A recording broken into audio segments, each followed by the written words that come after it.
This time on Graveyard Carz, we're wrapping up the 340 CUDA, installing the panels and doors on the 70 Hemi Charger. Mark trains Alyssa on assembly line markings, and there's a special surprise in store for the ghouls. Coming up on this episode of Graveyard Carz.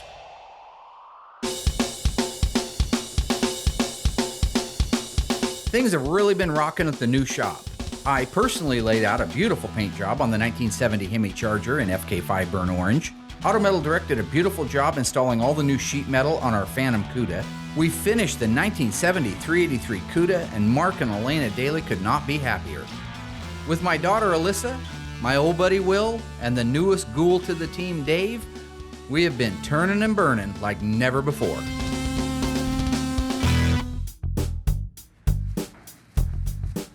So I had the guys working on this a little earlier, trying to do some of the edges and stuff so we could primer it tonight. Have you looked it over? No, not yet. I'm just getting the mask I'm already right feeling now. stuff I don't like. Feeling stuff I don't like. Right now we're working on a 1971 Plymouth Barracuda. This little car started life with a 318 and an automatic. The owner wanted a 446 barrel car, so he has commissioned us to build him a tribute 1971 CUDA 446 barrel 4-speed in Winchester gray. And it's great having Will back. He brings a lot of skill sets to Graveyard Carz that we need. He's got a great work ethic. He does a phenomenal job. I have basically forgiven him for stabbing me in the back. It was in my heart to forgive him for that. And so I think that right now we're looking forward to a real good future together, working side by side and pumping out some of these cars. Billy came back. It's like the prodigal son. Oh, man. I don't know if I'd go that far. I told him when he left. I said, you'll be back. You know what I'm saying? He'll be back. He's back. Pretty sure you didn't say that. I'm sorry? I'm pretty sure you didn't say that. I didn't say you'd be back. I don't think so. While he's working over there, I don't want to say anything he can hear, but, you know, when the guy comes kind of, not crawling back, but, What's that? No, I didn't come crawling back on my hands and knees. Mark called me, needed a good painter to come work for him, and I came back. Did you get the inside of the headlight door on that side? No, I'm still trying to get it passed up. Oh, okay. It's weird because you started whispering. So we have a lot of banter. He's basically mini-me. He's kind of a heavier version of me, you know, but he's a mini-me. So everything, all the humor and the comedy and the things that I snap, he can snap right back. So we have a lot of fun. I'm saying, yeah. How do you tell a friend no? Why are you whispering, boss? Talking to this guy right here, I'm talking to him about having to sand this right here and how important it is. Because if you don't, didn't I just say that? So anyway, it's cool because me and Will go back a long ways. 1997. 97. Holy cow. Wow. I know.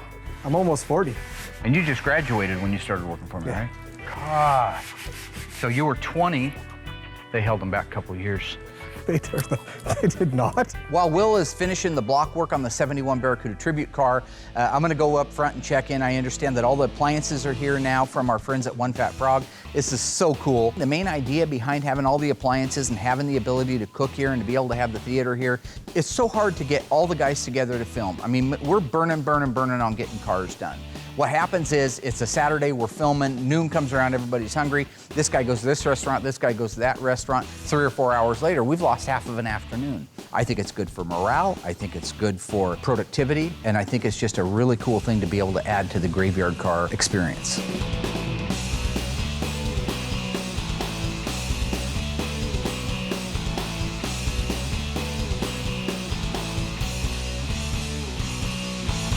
Huh? Just because I'm in a good mood don't mean I can't knock a lung loose. Will is all finished doing the block work on the 71 Barracuda. It's time for another coat of epoxy primer. So this is time right now for the master to go in and teach the Grasshopper exactly how it's done. All right, so if you'll mix up the primer, I'll go get the masks. I just bought us 2 new masks.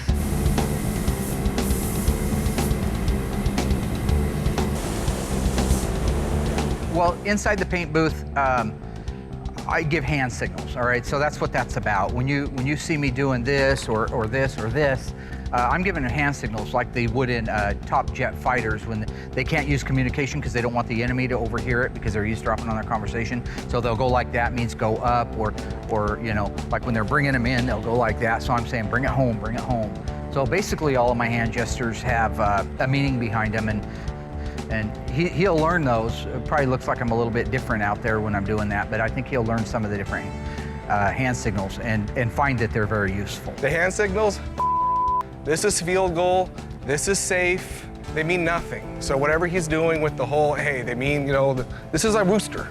You know, you put your hand, that's a rooster.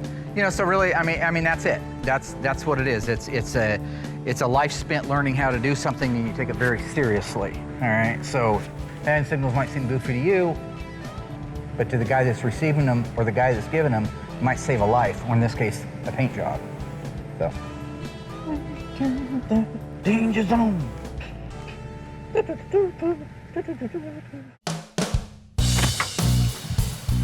Oh, good. Nice. Good there. You just kind of want to go through and make sure. Structurally sound. Yeah. Now that the epoxy work is done and it's curing in the booth, I want to be able to take our parts guy out and show him what's salvageable and what's not salvageable about donor seats. Royal used to do upholstery, believe it or not. Really? Yeah. He's like Forrest Gump. Yep. He used to do everything. Full of everything. He hung out with the president. He played ping pong. Yeah. Yeah.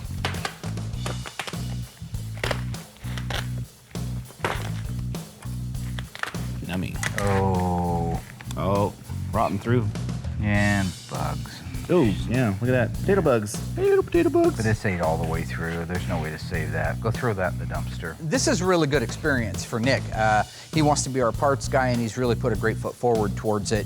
Knowing what's good and how to tell if it's good, how much integrity has to be left in the metal, when is a seat track garbage and when can it be rebuilt? These are key things that any good restoration technician has to know. Therefore, any good parts guy also has to know. Pull this release, which is the same as pulling this lever if you were sitting in the car. That's the relay rod. Just pull it, tap it back out of the way. Pop this off. And there, so just grease. And there are your tracks right there, okay? That's just grease. So now you're down to the seat frame. You can already tell it's not crusty if you look at this. It's been reupholstered. Obviously, they didn't have velour back then. But look, you can still see the nice black paint on it. So why don't you go through there and cut all your hog rings.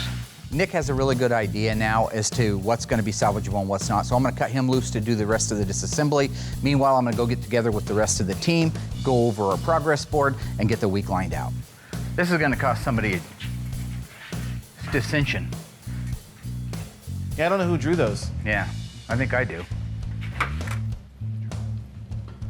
That was me. We actually have a pretty busy week this week. The 426 Hemi engine and transmission and the rear axle assembly are all ready to go in the Charger. I want to get those installed. There's a little bit of detailing that needs to be done. Once that's done, I also want to work with Royal on buttoning up the back end of the CUDA, their 340 CUDA, because time is starting to run out on that project and we need to get it done. If everybody pulls together, does a really good job, I've got a very cool, unique, I think special treat that folks are going to really, really like. This incredible story becomes more ghastly with each report. This incredible story becomes more ghastly with each report. Okay guys, so this week we're working on our 70 Hemi Charger and our 1970 CUDA 340 automatic rear window louver car. I want to get the sheet metal put on. That's the doors, the fenders, the hood, okay?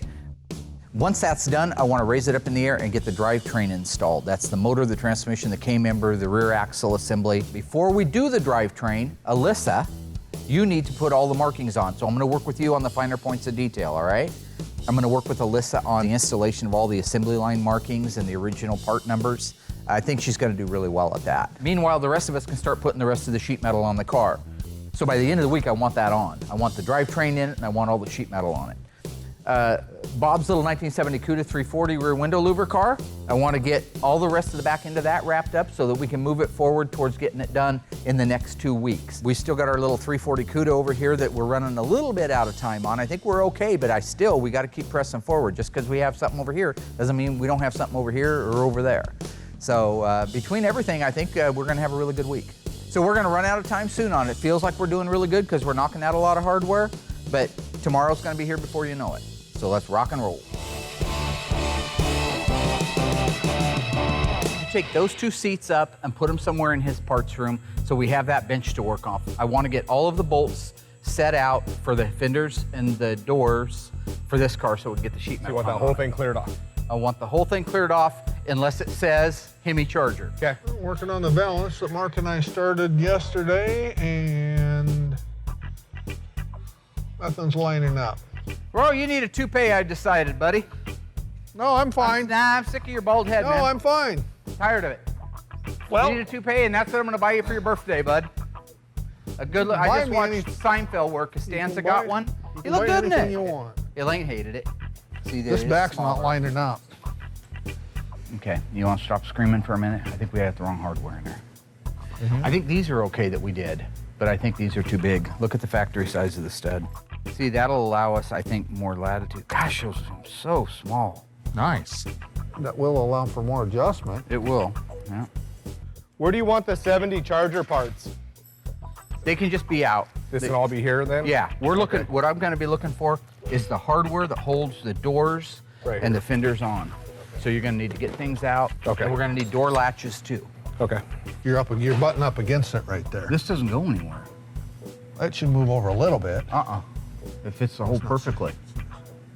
It does there, not when you move it over. The thing about the Valance is the body men should always take the time to pre-fit them. In this case, they didn't take the time to pre-fit them, so it means extra work for us to be able to get the style lines on both sides to line up, along with lining up with the center bracket and the rear body panel. We'll get there, it just takes a little bit of extra time if the pre-fit isn't done. Mark thought these were the right ones first, but as it turns out, they were wrong.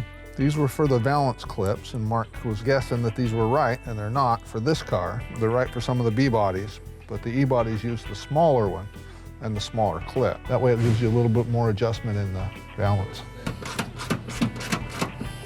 Yeah, I did have the wrong diameter of stud, but at least I knew that it took a stud, okay? He would have been putting bolts in there. He'd been wrenching it like crazy trying to get into this no access area. And Royal's just looking for any chance that he can be the man.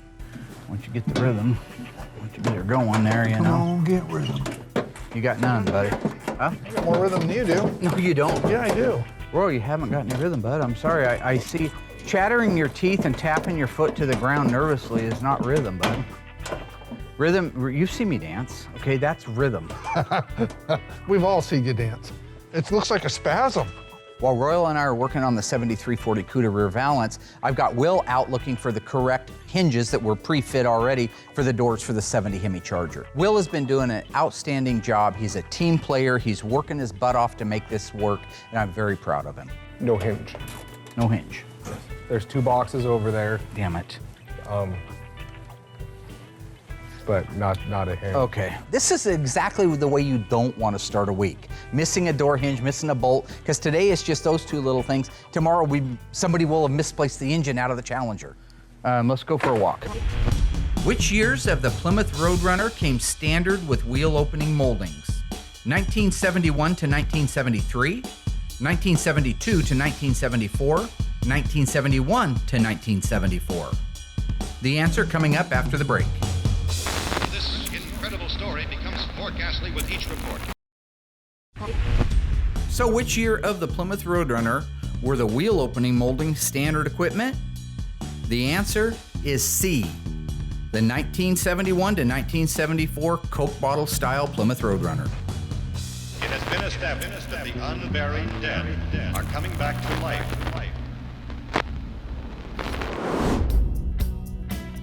And this is the only one that you have? Yes, sir. And I went through the 2 boxes that are underneath Dave's bench. All right, let's go see if we can find one. I think I saw another one of these upstairs. But the parts room, once again, has saved the day. Being organized, having everything in place. Now we can get back to working on the car, get the doors installed, get the fenders installed, and get the hood ready. Yeah, that's it. Oh, sweet. Yep. Left and a right. Look at that. These hinges can go a multitude of ways, so I'm just sending Will out back, look at a 68 to 70, and see exactly how they went on from the factory. There's a chance, there's always a 50-50 chance I'll put it on the wrong side. I just want it to look exactly the way it did at the factory. The rollers and the little check bar go down on the left-hand side, and they go up on the right-hand side. When you're actually out there putting them on the cars, you say, okay, which way was it? Was it upside down or is it right side up? Are those still pretty accessible with the dash in? No. You don't set these now, you're screwed.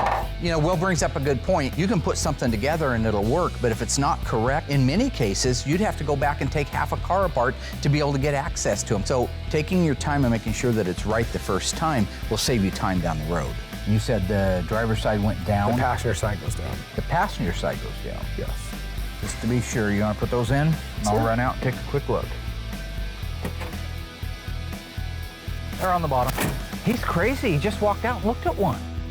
They're on the bottom, like I said. That's what I said. Screw you. I said they're on the bottom. What the name of? Rewind it. I said it was. You said the driver's side went down. The passenger side goes down. The passenger side goes down. Oh, you're insane. Can we go? Dude. No, there is no dude. That's messed up. No, I know it went on the bottom. Hand me the other one, the other lower hinge.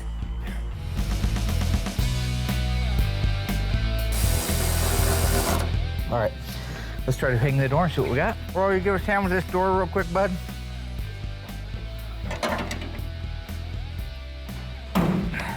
It's in the open position, so it should be coming out about like that. Putting a car together that has one of the most angelic paint jobs like my 70 Charger burnt orange car, you gotta be careful. You don't wanna put a chip or a scratch or a nick or anything else in these things. Taking your time, again, doing it right, being cautious, being aware, that's the important thing. It's okay. Careful, careful. You took your thumb out. That looks awesome. I love that color. You're gonna move it straight back, right? I just need to loosen them up so it can go straight back, yeah. Is there that much play in that? Yeah.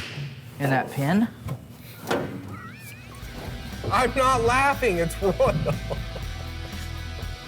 Laura loves What?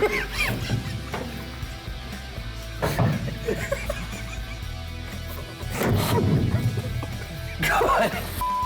Great. Hey, you're wrecking animal. Settle the down. Don't push it open, you'll keep Go get that blue rag. you'll chip it.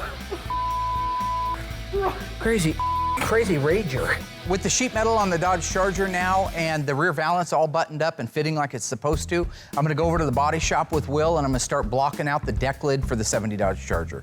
Let's put some foo-foo on there. Some what? Foo-foo, some blocking powder, sorry. Foo-foo? Blocking powder. Blocking Guide powder. Nice hair today, huh? What's wrong with my hair? Looks like a little kid that wakes up on Saturday morning to watch cartoons. Yeah, pretty much. Will did good. He's been painting for me for a while now. He's doing an awesome job, but I want him to be exactly like me, the best in the world. Without the arrogance. Well, I don't know about. So do you want the 150 or So why is it when I point out a fact it's arrogant? I need a 150, please. Because you shouldn't have to tell the people that are watching that you're that good. The people that are watching should already know you're that good. So we're gonna go ahead and waste, because there's body men right now all over the world starving that would love to have that little piece of. Are you gonna send them that piece?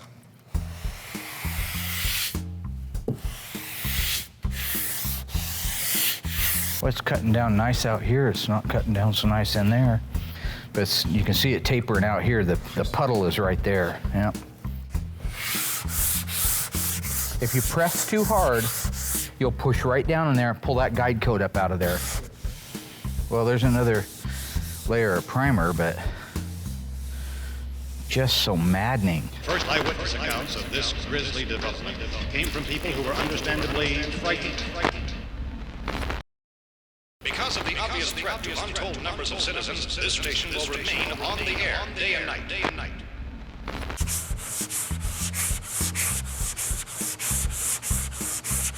See that? Just low as hell in there. Okay, get me blown off there. I'm gonna mix up a little bit of glaze to put on there. I hate Mopar deck lids. I don't care if it's Cuda, Challenger, Charger, Roadrunner, GTX. I don't care. They're a to do. This particular one is really flat, but has a low spot. So I'm gonna go over and mix up a little bit of plastic filler with some polyester, catalyze it, put it on the deck lid so that I can sand it down, and then we can reprime that area and be able to block that thing out to perfection. Look at it, you can see it sunk right into the hole. I'm not sure the exact reason behind these deck lids being so possessed. I don't know if it's because there's not much in the way of reinforcement between the inner structure and the outer, if they stretch over the years, if they've been popped before and we just don't know it. I don't know what contributes to it. It is a phenomenon. We want to feel a high spot there, not a low spot. Now look at look at how it fell into it. That's how deep that was right through there. And we're just gonna barely let the block touch that mud. See how that starts to feather back there? Very nice. That feather's nice, but you can still tell you got too much material in here. So we're gonna go to a fresh piece of 80 because we want the sandpaper to do the work, not muscle. And that's easy for you. Sorry.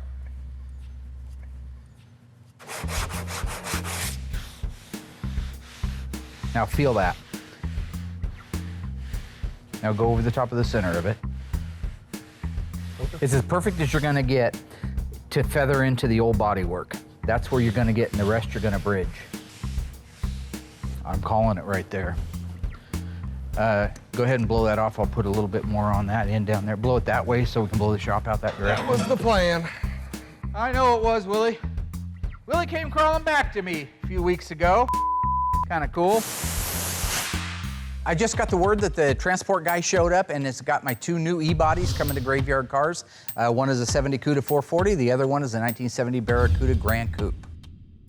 The 1970 Cuda with a 440 in it, that's a very unusual engine option. Most 70 E-bodies are 446 barrels or 446 packs. The other car is a 1970 Plymouth Barracuda Grand Coupe 318 4-speed. A couple of really neat cars coming in, and I'm just blessed that we have as much work as we do. See, this is a golden opportunity for Will. A young guy, didn't get to work around this stuff much when he was, a kid. I mean, these cars were off the streets. What do you think, Will? We're ready. This is it, man. This is what you dreamed about your whole life. A good portion of your life? Well, You're 12. How long can you dream? Oh, this ought to just whip right into my skull.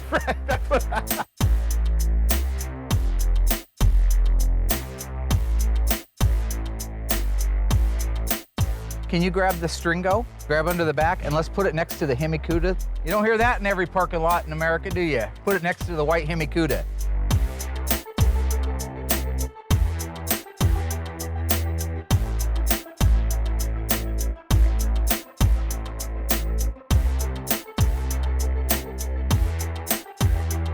here we go. Piece of cake.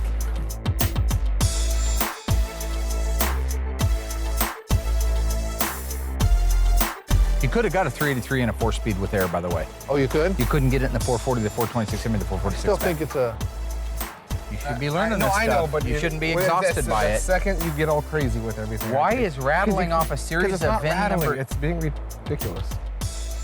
Well, I'll make sure I stop the next cardiothoracic neurosurgeon when he's rattling off to the nurse what he'd like to have in the way of utensils to do surgery. Yeah, it's exactly like It's it. nothing like it. Okay. Sorry, I know my stuff. I apologize. There's nothing about, no reason to apologize. Would you prefer I just said the yellow car?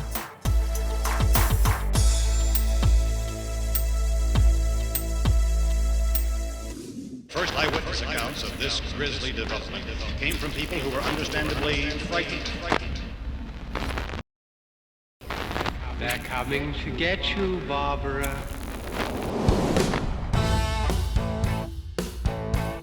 So we're going to start over here with the transmission. These are the details, some of my markings we were talking about. Going over the finer points of detail, I call it, when it comes to putting these cars together. The assembly line used paint, daubs, and markings to be able to let the guys down the way know what was done on a particular car. This is fascinating stuff. I find it's fascinating. If she does, and she takes this under her wing and she really enjoys what she's doing, I'll be able to step back, move over to another section of the shop, and turn that over to her. So I hope that she's as excited about learning it as I am about teaching it to her. These are the things, the history of the car, the finer points of detailing, we'll call it. That's going to be your job. Why did they do these? Is it just a mark that they got done? Or? They're like the transmission's been bolted down, the fluids are filled, the shift rod's been adjusted. These are all markings for the final inspector at the end of the assembly line. All these alphanumeric codes that you see, they correspond to markings on the engine and the transmission. So these markings are going to be different on every car? Yeah, if we were doing the 70 Cuda, it's going to have an 8 3/4 rear end, it's got an automatic transmission. Those markings are a lot different. Teaching the fruit of my loin how to follow in my footsteps. My seed. I'd like to be not referred to as those things, please. That's good enough. Daughter. So why don't we work on, looks like to me like the X is gonna go on after the numbers go on. Now here he's got it in 2 places. This is usually where I see it, right through here. Okay. So I don't know why this has 2 unless this is an example of somebody just going bat. See these numbers? These are the size and the font. So what you'll see right here is I have those same numbers. Okay. How do you know what numbers to put on that transmission? The book. Okay. Well, let me just take a quick guess. Is it a 6, 7, 8?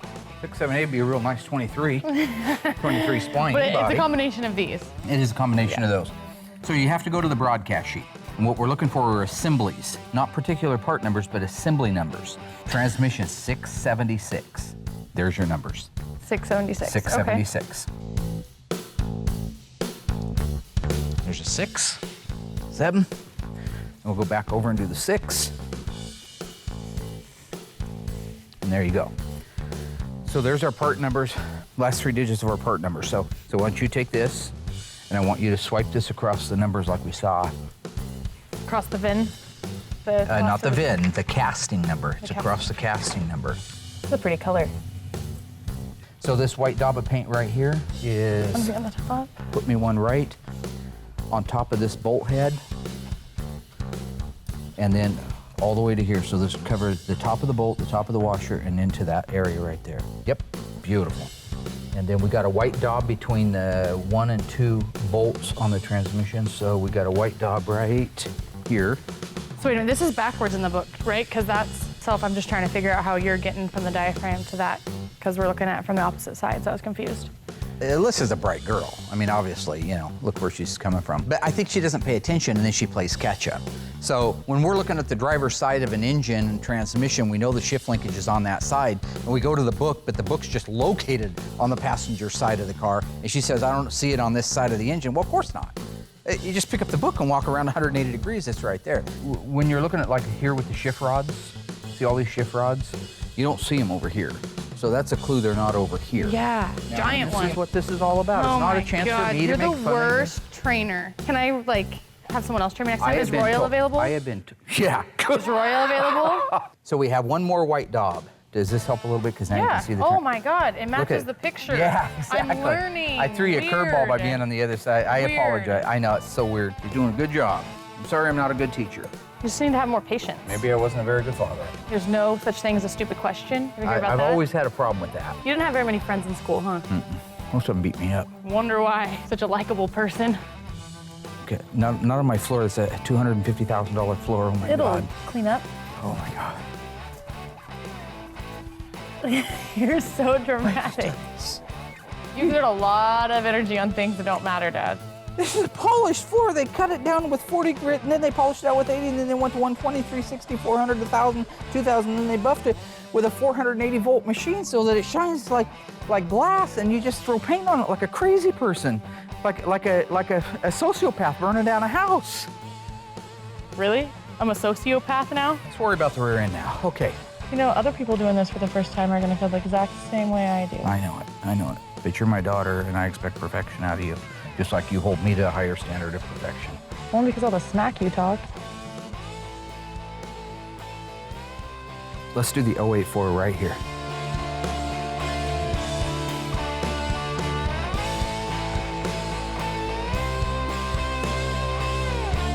Schlop it. Okay, there's a schlop right in there on that inside of that. No, Oh, dear God, white. wait, Why have you gone crazy? I didn't mean with the yellow, I meant with the white. Why? Was I supposed to know that? Oh, Mama. I'm Oh, sorry, you I are thought so I went a little stressful. crazy. Yeah. Nice job. Give it up. Sweet. Alyssa did a phenomenal job. This is her first time out of the gate, and it's very overwhelming. There's a lot of things, there's a lot of markings, there's a lot of little intricate details. With all the assembly line markings now in place and correct for our 70 Hemi Charger, we can get them installed. We can bolt in the K-member with the engine, transmission, bell housing in place, as well as the rear differential, button up the bottom side of it. And if that goes well and we get that done, no damage, and I don't end up killing anybody, I have got a really cool surprise for the guys.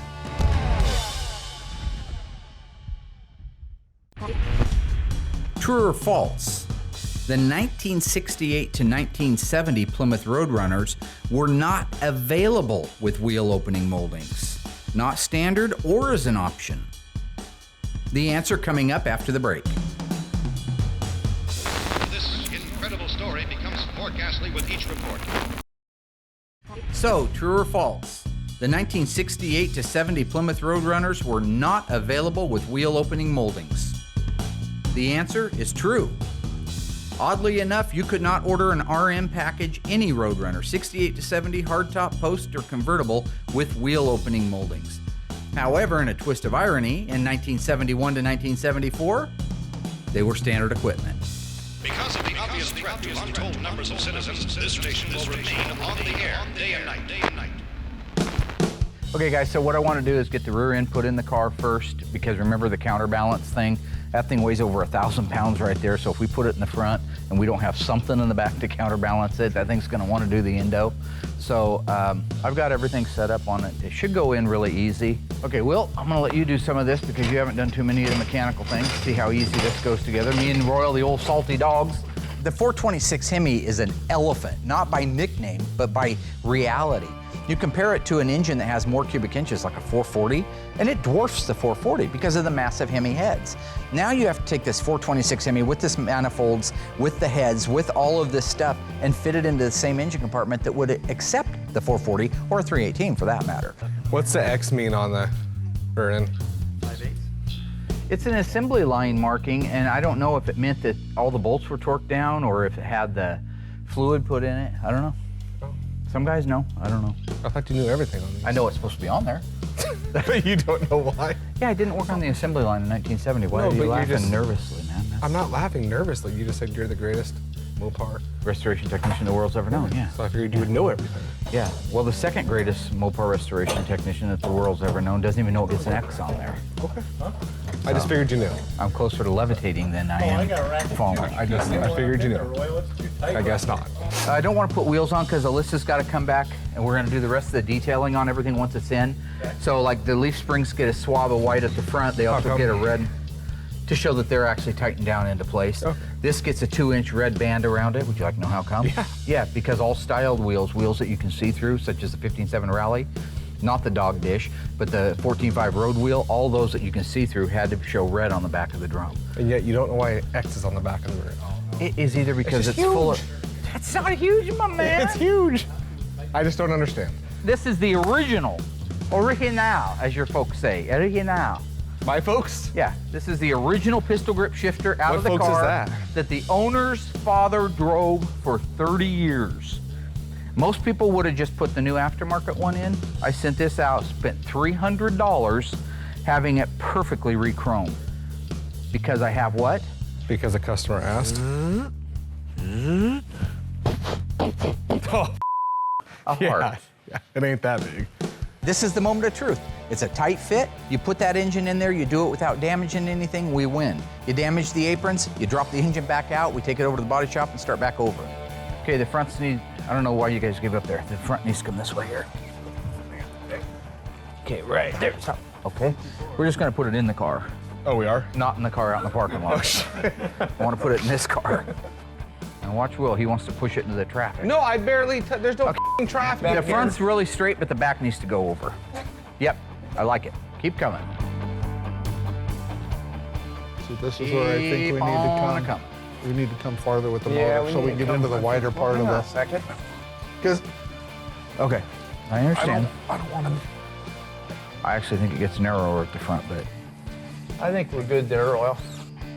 Looks good over here, barely. Barely good over here. Yep. That's crazy. Look at that thing fitting there. Look at that. That's insane. Hold up. Does it need to go back? Two in the shorts. It needs to go back about an inch. About an inch? Is where we'll be in. Okay. Hold up. Hold it. There you go. Hang on a second, Mark. I gotta get this tape off. Okay. Go back up a hair.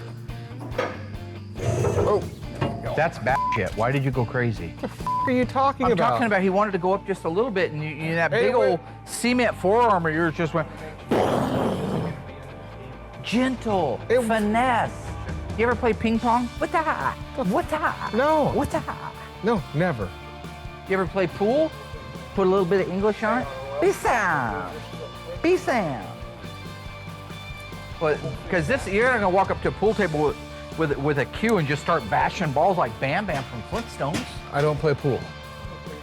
Basically, everything went great. The Hemi engine's massive, so getting it edged just so slightly right in between the frame rails takes that many guys to do if you don't want to scratch everything up. But now everything's up into place. They're bolting down the rest of the K-member bolts.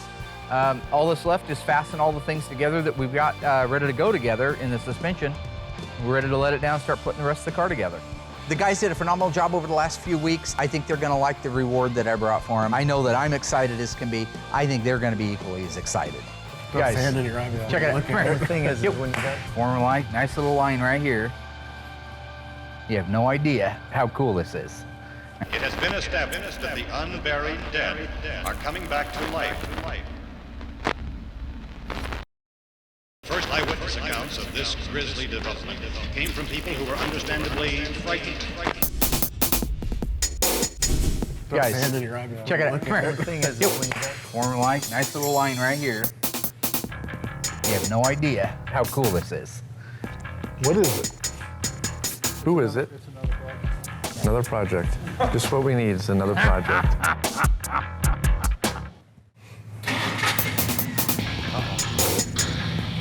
Hey, it runs. That's our right direction.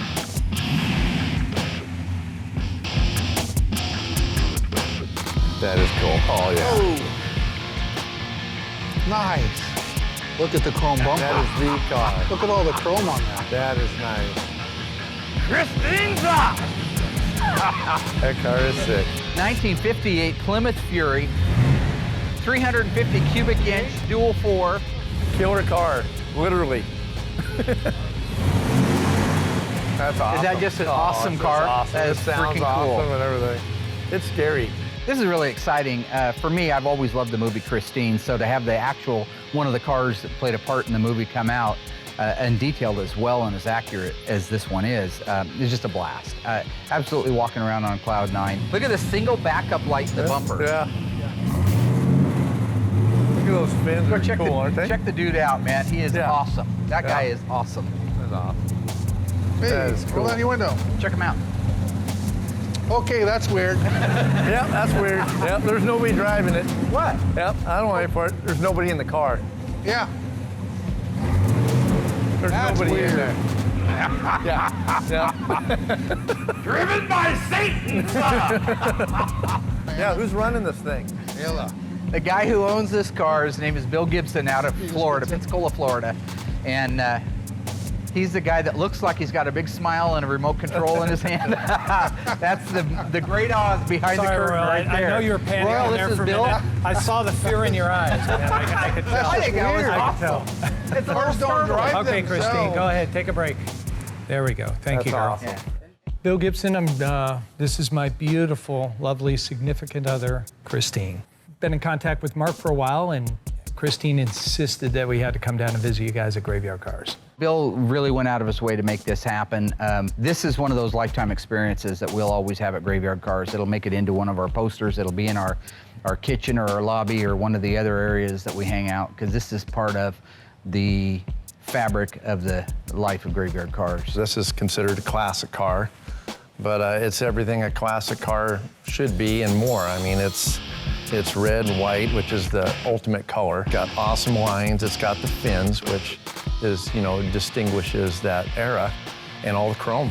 I mean, it's cool. The tinted windows make it look so mean. The headlights flashing, and it's a cool car. I think Christine's really cool. I mean, how often do you get to be this close to a real movie car? This is really cool to me because seeing this car is a 58 Plymouth, and I had a 58 DeSoto, which is real similar. Just really big, round-fendered, big fin, sexy car. Can I open this side? Sure, go right ahead. Oh my gosh, can we sit in there? Sure, You sure? go for it. Just watch that seat. Why are you afraid to get in here? As long as you don't eat I didn't see cheeseburgers, you're anybody fine. driving. There you go.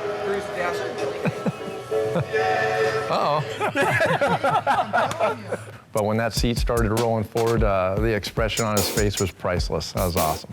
I need, Hey, it's on fire. It's on Is it supposed to be smoking like that? Can I get out now? call y'all. Yeah, it's all fun and games till the 52-year-old high cholesterol guy flops. I got medical problems, man. I know everybody wants to make it like it's some funny thing that I actually freaked out when the seat started moving. I knew it was going to move. Of course you didn't. Show me under the hood. Now, Oh, the sure. original Christine had a 350 cubic inch dual 4. Is that what this has? That's correct. The 350, It does have that? And it does have this. Oh, I thought for sure it was just a motor. I didn't know It's you. a 318, 350 Golden Commander, 1 year big block Holy that did it. crap. That is a Golden Commando motor. Oh, that is beautiful. The book originally came out with listing Christine as a Fury, a special order Fury, red and white. This is actually a Belvedere, which was one model below the Fury itself. I think in the book, Stephen King wanted to call it a Fury because of the name, so they made it look like a 58 Fury, but 58 Fury only came in one color. Fury, of course, was a buckstone beige with a white top. There's a limited production, a little over 5,000 of them, so they were all painted the same. So in order to do this, you cannot order an actual Fury, so a lot of people who wanted the red and white combination would just step it down, order the Belvedere, order the Sport Tone Special, and all the little addition. The bumper wings were an added option. The 350 Golden Commando, which was a rare motor, actually Plymouth's first big block, one-year motor. And that could be ordered if you can get something like that. So they could sort of do those things, those options back then. To commemorate the visit of the world-famous Christine, I decided that I would actually get the DVD on Blu-ray, set it up in our theater, and show it to the guys. Bill also had a surprise for us, and that was all of the stars of the movie actually signed the inside of the deck lid, so we got to see what everybody wrote. Don't eat in this car. I could miss that one. Yeah. I'm sure she'll be glad Can I drive to it? Ride her life. Yeah, we'll let you drive it. Well, we'll have to ask her first. I don't think. I don't know if I'd sit in that seat again.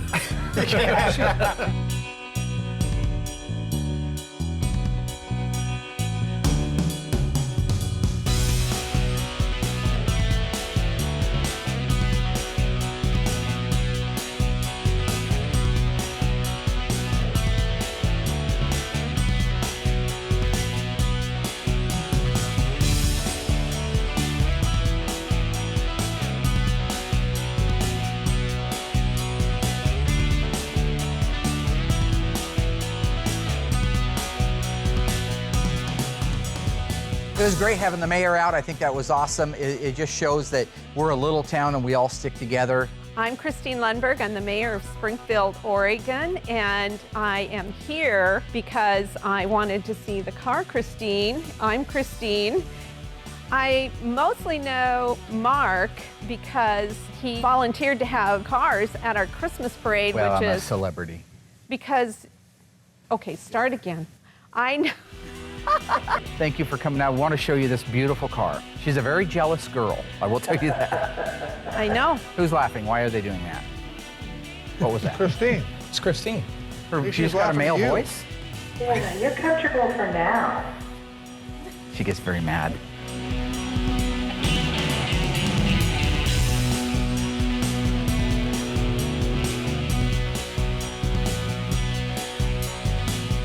As I drive Christine down the road, it's really cool to be able to reflect back and know that we had a really good, productive week. We got our 1970 CUDA back end all buttoned up. I got to spend time with Alyssa and teach her how to do the assembly line markings on the drivetrain for the Hemi Charger. We got the fenders and the doors installed and aligned on our 1970 426 Hemi Charger. We got the drivetrain installed to perfection.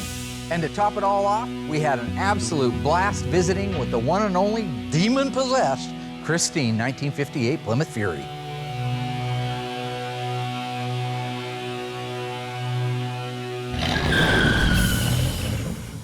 Next time on Graveyard Cars. The team struggles to work with aftermarket parts. Alyssa gets her hands dirty. And the ghouls team up to tear down two cars that are worth more than their lives. Coming up next time on Graveyard Cars.